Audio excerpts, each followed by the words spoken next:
Bharat Ratna Babasaheb doctor BR Ambedkar 134వ జన్మదినాన్ని పురస్కరించుకొని RG one GM కార్యాలయం వద్ద నిర్వహించే జయంతి వేడుకల ఏర్పాట్లకు శుక్రవారం జీఎం లలిత్ కుమార్ అధికారులు ఎస్సీ ఎస్టీ వెల్ఫేర్ అసోసియేషన్ సభ్యులతో సమీక్షా సమావేశం నిర్వహించారు.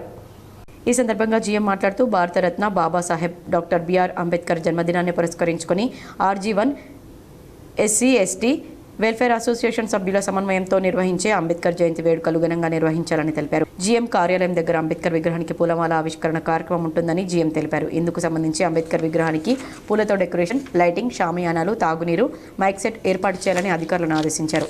అంబేద్కర్ జయంతి వేడుకలు ఘనంగా నిర్వహించాలన్నారు. అంబేద్కర్ జయంతి వేడుకలను అభ్యుదయ కళా సంఘాలు, స్థానిక ప్రజలు, ఉద్యోగులు, వివిధ సంఘాల నాయకులు పాల్గొని విజయవంతం చేయగలరని జీఎం కోరారు. 14వ తారీఖు ఏప్రిల్ నాడు సోమవారం నాడు ఈ యొక్క వేడుకలను జరుపుకోవడానికి ఆదేశాలు రావడం జరిగింది. దీనికి సంబంధించి ఈరోజు ఎస్సీ ఎస్టీ నాయకులు కూడా పిలిచి సమావేశం ఏర్పాట్ల గురించి చేసుకుంటున్నాం.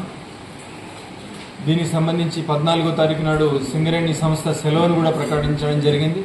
ఆర్జీవన్ ఏరియాలో కూడా అన్ని మైన్ గనులు మరియు డిపార్ట్మెంట్లలో ఈ యొక్క ఉత్సవాలను ఘనంగా జరపడం జరుగుతుంది.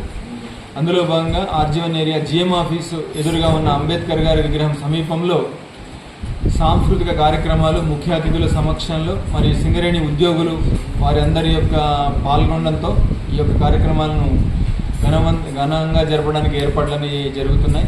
దీనిని అందులో ఉత్సాహంగా పాల్గొని ఈ యొక్క కార్యక్రమాలను విజయవంతం చేయాల్సిందిగా అందరినీ రిక్వెస్ట్ చేస్తారు. ఈ సమావేశంలో ఎస్పో GM Gopal Singh, area engineer DV Rao, DGM area workshop Jitender Singh, DGM personnel Kiran Babu, SC civil Varaprasad, CMOA అధికారి Kola Mallesh, BC liaison Perumala Srinivas, Anjaneya Prasad, senior PO Hanumantharao, senior security officer Veerareddy తదితరులు పాల్గొన్నారు.